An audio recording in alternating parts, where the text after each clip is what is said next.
Ian Dallimore, VP of Digital Growth at Lamar. I love these events because for me, in the 20 years I've been with Lamar, and every year I'm like, this is my last year, it's events like these where we kind of learn and we get to come back.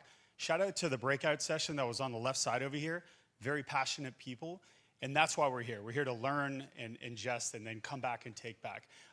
For those of you who don't know who Lamar is, we're a 128-year-old company. I like to say, if you don't know who we are, you probably drive around with your eyes closed. But my job's fun, right? So I head up innovation digital growth for a company that has always been a traditional media. 22 years ago, we launched our first digital billboard in the out-of-home industry. So my role is to constantly interrupt and disrupt. I jokingly say I have more arrows in my back internally because I like to disrupt things. I love the AI conversation about creative because we have about 200 artists that we're trying to create AI. And there's a lot of people internally that are like, no, no, no, no. Look up our origin story. It's phenomenal. 1902, flip of the coin, Opera House or out-of-home company. Opera House made the money. Out-of-home company was secondary. Opera House burnt down. We are now a $2.2 billion company, so we like to say we win, and we actually have a billboard in that Opera House parking lot. As far as scale goes, again, almost 350,000 billboards, 5,000 digital, which I'll kind of talk about today, and then another 35 plus airports across the US and Canada.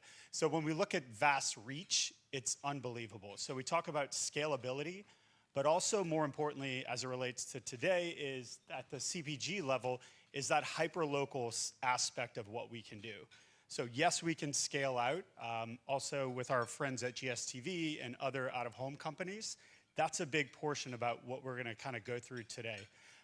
So about 13 years ago, I was traveling around talking to brands and agencies, and overwhelmingly, we kept hearing this, you know, I love what Lamar's doing from a creative perspective, I love the vast reach, but ultimately, everything that we do is on a platform, whether it's automation or programmatic. So I kind of went into my little tech cave, and I came out and emerged, and we really were the first to enter into the programmatic out-of-home space. And what that means for you in the audience is the emergence of a lot of these out-of-home SSPs, but most importantly is the ability to access Lamar digital inventory and a lot of others. There's over 850,000 digital screens in the out-of-home space that's accessible in these platforms that you guys work through today, whether it's the Trade Desk, DV360, Adelphic, and Viant. Shout out. Thanks for the little cord here. But the question here is why out of home? I love the Liquid Death presentation, but I so bad wanted that one slide where he's like online, offline. I just wanted him to say roadside billboards as a part of that channel. And I know he meant it, and he wanted that so bad. Like he just wanted that slide. But again, for us, it's instances like these, it's education. Like, how do we educate the why? Because we understand that we are oftentimes that second thought media, but today through technology, and more importantly, through the use of audience, is why we fit in that programmatic space. So we know, sorry to take a little shout out stab here at mobile, but we know from a size perspective, from a creative perspective, from a vast reach perspective, we're just bigger. And it's more important. But we also know that we don't stand alone. It would be silly to live in a silo to just buy out of home on its own. So programmatically, one of the biggest things and why we've seen this emergence is two things. The ability to ingest first and third party data, audience data, to then overlay and say, yes, this out of home panel makes sense. But from a programmatic standpoint is, yes, it makes sense in this moment in time, but also let's pass anonymous device IDs back after those who were exposed to out-of-home and then retarget them on CTV, on mobile, on social. So that full omni-channel approach. The one thing where we dominate in the out-of-home space is location.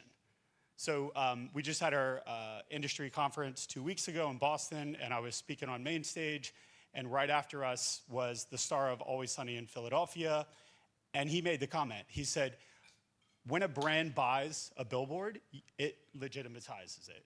You know that it's made it. And then he jokingly said, except for lawyers, those guys are sketchy, don't hire those lawyers ever, right? But the other, and the thing that we're really, really good at is obviously creative. But then when you purchase it programmatically and you're using real-time data, you have that ability to do contextual creative.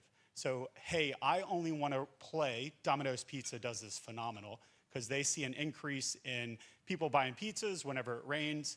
So they have an always-on deal programmatically where it says, I only want to play whenever rain occurs. So insert any CPG brand, we have the ability to turn on those always-on deals and have that. But again, what I love about our media is it doesn't stand alone, it's that omni-channel approach. So while you're here over the next 3 days, think about if I took my ad hat, my agency hat, my data hat off, we as consumers like to ingest media where it's right place, right time. So as I'm moving throughout my journey, throughout my day, serve me a relevant ad, and that's where we see the most successful campaigns that are running programmatically with out of home, is it is coupled by social, mobile, CTV, and so on. So quick study that was done through a eMarketer.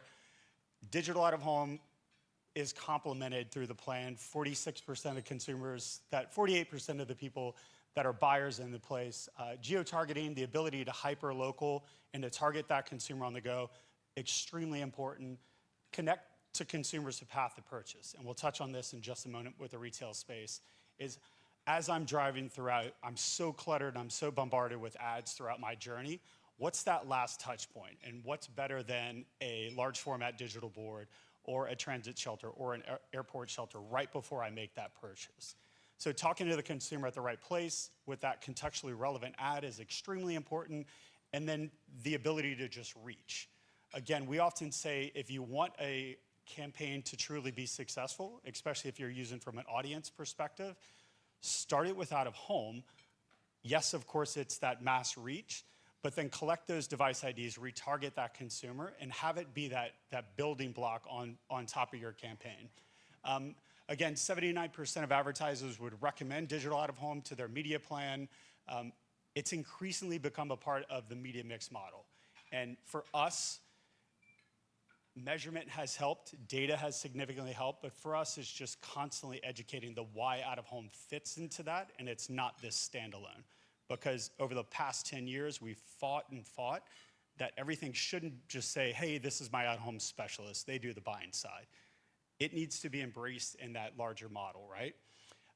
Again, more stats, 53% say that they trust an ad as a single media, and then 50% truly believe the message when they see out of home. So again, legitimatizes.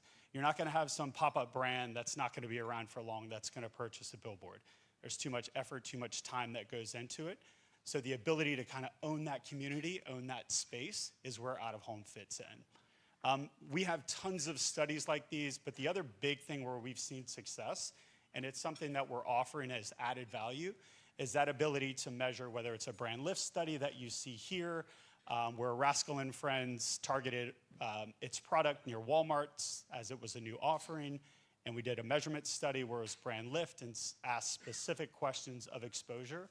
Obviously, other measurement opportunities is footfall. How many of those consumers that are exposed to out of home then ends up at a Target, a Walmart, a Kroger's, et cetera. And then the last offering that we have is Pixel. So did that person that was exposed to out of home, did they visit the website? Did they make a purchase? Did they make a purchase of that specific product? So the back half of quickly through this presentation, we understand the power of retail media networks. We also understand that our scale at Lamar and the size of our media. So a couple of logos on here. If you're in this side of the business on the retail media network, I'm constantly learning here because this is where we've seen massive success. I know the Roundel, we had some positive, we had some negative sentiment on the breakout session over here, but for us, we are now connected within Roundel's network. So when you're buying online, you're buying in-app, you're buying in-store, within their network via the trade desk, we have all of our inventory that's mapped and modeled around every target, and it's something like 4,800 of our 5,000 digital are within less than 1 to 3 miles from a target location. So it's nicely packaged within, it is measured, it has the ROAS data that exists there. We've had about 60 campaigns and counting of brands that are buying through the Roundel network that are also included in out-of-home. And again, it's gotta be a part of that larger model. It can't live and it can't scale like that. So what we like to say is we're a part of that consumer journey where you have those kind of stop-offs, whether it's CTV in your home, you jump in the car, you drive, you're headed to the grocery store, you're headed on your journey to work. We help fit that journey really well. And this is just some really beautiful creative so that you know I'm not fibbing with you, that we are running with Roundel. Last stat I'll show you, because I actually hate stats, but my team puts them in here. Over 2/3 of people that are exposed to out of home on their way is extremely important. And then this is huge. Almost half say that out of home impacts their in-store purchase. So what better way to remind that consumer that saw that TikTok ad, that saw that YouTube ad, and just before they're hitting that store, they're retargeted with that ad. And again, it's big, bold, and beautiful. I mean, you could do so much with this. We talk about blank canvas. We talk about the ability to talk to the consumer with just a powerful message in an ad. And all it's telling you is product available here. So what I'll leave you with is Lamar's role in this and why we feel we fit into this retail media network, but also just from the CPG perspective in general, is high impact, large format, contextually relevant creative. We as consumers don't like to be served ads that aren't relevant. They're not powerful. Proximity to retail. We've mapped out multiple different retail networks. Happy to continue to add those networks. And lastly, unskippable in the environment and just massive media. So this is just one of hundreds of different maps that shows that proximity specifically to a Target store. And thanks for the initial plug. We did have to have some fillers, so Seth and John were on the podcast, but they did an amazing job. All seriousness, those guys are amazing. We do have the podcast set up, so if you'd love to come out, just pop in. It started as just like a fun thing during COVID. Now we have over 38,000 views, subscribers, so if you want to get a quick 5 minutes, we'll be here tomorrow and Wednesday morning to record. If you don't like it and you just want to check it out itself, we have some phenomenal brands, global brands, CMOs, tech executives that's been on the podcast, and I've learned a ton from it. So I'm excited about this week and to continue to learn from everyone here. So thank you.